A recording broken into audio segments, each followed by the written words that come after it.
அனைவருக்கும் வணக்கம்.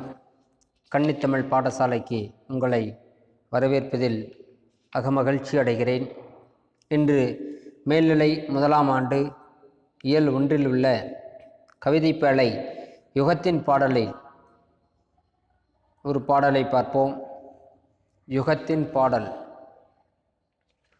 சு. வில்வரத்னம் அவர்கள் இயற்றிய பாடல். யுகத்தின் பாடல். கவிஞர் சு. வில்வரத்னம் யாழ்ப்பாணத்திலுள்ள புங்குடுதீவில் பிறக்கிறார். இவருடைய கவிதைகள் முழுவதுமாக உயிர்த்தெழும் காலத்துக்காக என்ற தலைப்பில் 2001 தொகுக்கப்பட்டது. இவருடைய கவிதை யுகத்தின் பாடல் என்ற பாடல் தொகுப்பு. அந்த தொகுப்பிலிருந்து ஒரே ஒரு பாட்டை மட்டும் நம்ம இன்னைக்கு பாடமாக வச்சிருக்கிறாங்க. அதை தான் நாம் இன்னைக்கு பார்க்க போகிறோம். யுகத்தின் பாடல். மொழி மனித இனத்தின் ஆதி அடையாளமாகும். மொழி மனித இனத்தின் ஆதி அடையாளம். அது பண்பாட்டு பரிணாம வளர்ச்சியை அடிப்படையாக கொண்டு உருவானது. ஒரு மொழி தான் ஒரு மனித இனத்தினுடைய ஆதி அடையாளமாக இருந்து அது பண்பாட்டின் பரிணாம வளர்ச்சியை அடிப்படையாக கொண்டு இன்னைக்கு இவ்வளவு தூரம் வளர்ந்திருக்கிறது.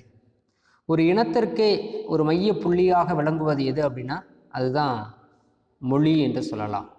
ஒரு இனம் சிறப்பாக வளர்ந்து நிற்கிறது அப்படின்னா அதற்கு மையமாக இருந்திருக்கிறது என்ன அப்படின்னா அது மொழியாகத்தான் இருக்க முடியும்.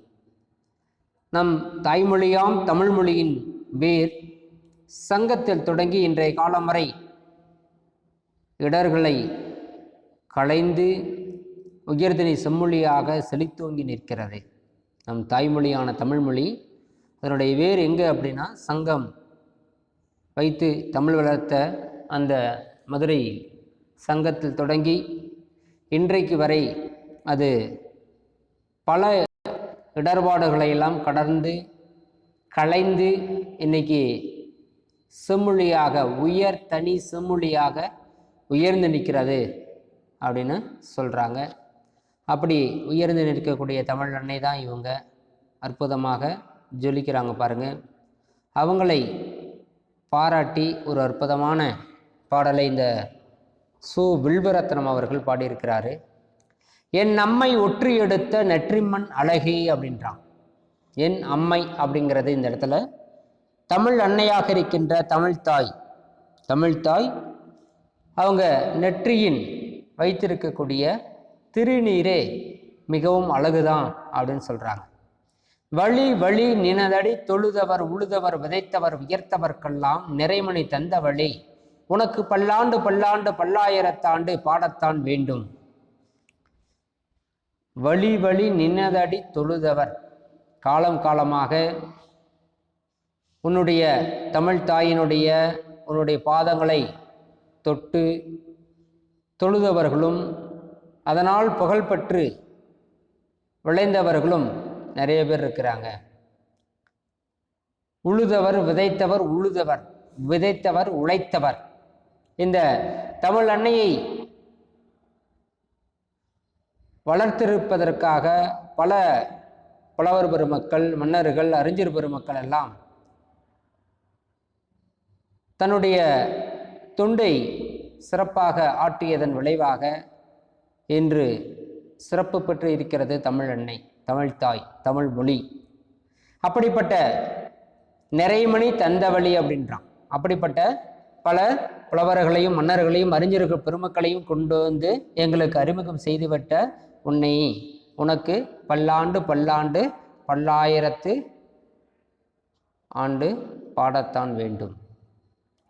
காற்றிலேறி கனைகடலை நெருப்பாற்றை மலை முகடுகளை கடந்து செல் என செல்லும் ஓர் பாடலை கபாடபுரங்களை காவு கொண்ட பின்னும் காலத்தால் சாகாத தொழில் கனிமங்களின் உரமெல்லாம் சேர பாடத்தான் வேண்டும். கனைக்கடலை நெருப்பாற்றை, அதாவது காற்றில் ஏறி கடல்களை கடந்து ஆறுகளை கடந்து மலைகளை எல்லாம் கடந்து 2000 ஆண்டுகளாக சங்கம் வைத்து தமிழ் வளர்த்த அந்த கபாடபுரங்களை எல்லாம் கடந்து அந்த கபாடபுரங்களை காவு கண்ட பெண்ணும் காலத்தால் இரவாத இலக்கண இலக்கியங்களை எங்களுக்கு கொண்டு வந்து கொடுத்த அந்த சாகாத தொல்கனிமங்கள், இதில் தொல்கனிமங்களாக இலக்கண இலக்கியங்களை எந்த காலத்திலும் செற்று போக முடியாத, இறந்து போக முடியாத இரவாத புகழுடைய இலக்கண இலக்கியங்களை எல்லாம் எங்களுக்கு கொண்டு வந்து சேர்த்த பெருமை உன்னை பற்றி நான் பாடத்தான் வேண்டும். ஏடு தொடக்கி வைத்து இந்நம்மை மண்ணிலே தீட்டி தீட்டி எழுதுவித்த விரல்முனையை தீயிலை தூத்தி திசைகளின் சுவரெல்லாம் எழுதத்தான் வேண்டும் எழுகின்ற இகத்துனோர் பாடலை.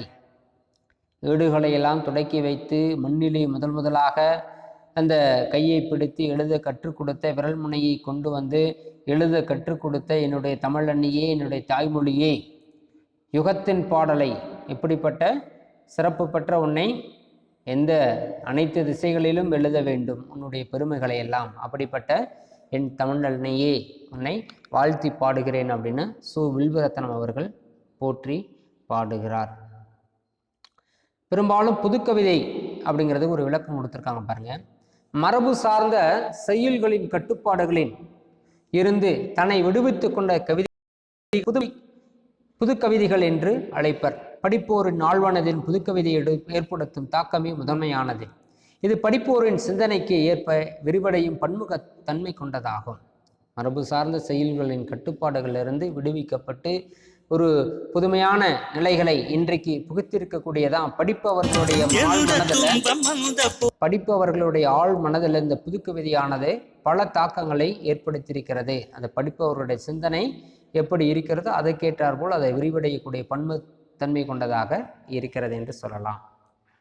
அடுத்து பார்த்தீங்கன்னா, தன் இனத்தையும் மொழியையும் பாடாத கவிதை வேறு இல்லாத மரம் கூடு இல்லாத கம்சதோ அவர்கள் சொல்லியிருப்பார். ரசூல் கம்சதோ உருசிய நாட்டு கவிஞன். ஒரு மொழியையும் தன் தாய்மொழியையும் தன் இனத்தையும் பாடாத ஒரு கவிதையானது அது வேறு இல்லாத மரத்தை போல கூடு இல்லாத பறவை போல தான் அந்த கவிதை அப்படின்னு சொல்கிறாங்க. வேறு இல்லாத மரம் இருக்க வாய்ப்பு கிடையாது, கூடு இல்லாமலும் ஒரு பறவை வாழ முடியாது. அப்போ தன் இனத்தையும் மொழியையும் பற்றி அந்த கவிதை பேசியிருக்க வேண்டும் என்று சொல்லப்படுகிறது. அடுத்து பார்த்தீங்கன்னா என்ற கவிதை கொடுத்துருக்குறாங்க. என் புன்னகையை கூட மொழிபெயர்க்க முடியாத அந்நிய தேசத்தில் எனக்கு நானே அகதி ஆனேன். உணர்வுகளை சொல்ல முடியாமலும் உதற முடியாமலும் குரலற்று கிடந்தேன். என் காயத்தை வருடி சென்றதை மின்னலென கடந்த தாய்மொழியின் துள்ளி உயிர்த்தெழுந்தேன். பரவச வெளியில் நானும் ஒரு பறவையானேன். என் புன்னகையை கூட மொழிபெயர்க்க முடியாத அந்நிய தேசத்தில் எனக்கு நானே அகதியானேன். அகதிகளாக அந்நிய தேசத்தில் போய் நிற்கிறவங்க தன்னுடைய புன்னகையை கூட முழுமையாக வெளிப்படுத்த முடியாத நிலை ஏற்படுகிறது. தன் உணர்வுகளை சொல்ல முடியாமலும் உதற முடியாமலும் குரலற்று கிடக்கிறேன். தனக்குள் ஏற்படக்கூடிய உணர்வுகளை, உள்ளத்தில் உணர்ச்சிகளை வெளிப்படுத்த முடியாத ஒரு குரலற்ற நிலையில் நான் இருக்கிறேன் அப்படிங்கிறத அகதியோட நிலைமையாக இந்த உயிர்ப்பு அப்படிங்கிற கவிதையை சொல்லுகிறது. என் காயத்தை வருடி சென்றதை மின்னலென கடந்த தாய்மொழியின் அமுதிசை. என் காயங்கள் மனதில் ஆறாத புண்ணாக இருக்கிறத என்னுடைய தாய்மொழி அழகாக மெல்லிய இசையானது வருடி சென்றது. துள்ளி உயிர்த்தெழுந்தேன் பரவச வழியில் நானும் ஒரு பறவையாக. அப்படி அந்த இன்னல்களை விட்டு வெளியில் வருகின்ற பொழுது நானும் ஒரு பறவையாக உணர்ந்து இந்த உலகத்தில் பறந்து கொண்டிருக்கிறேன் அப்படிங்கிறத இந்த கவிதையின் மூலமாக வெளிப்படுத்துகிறார்.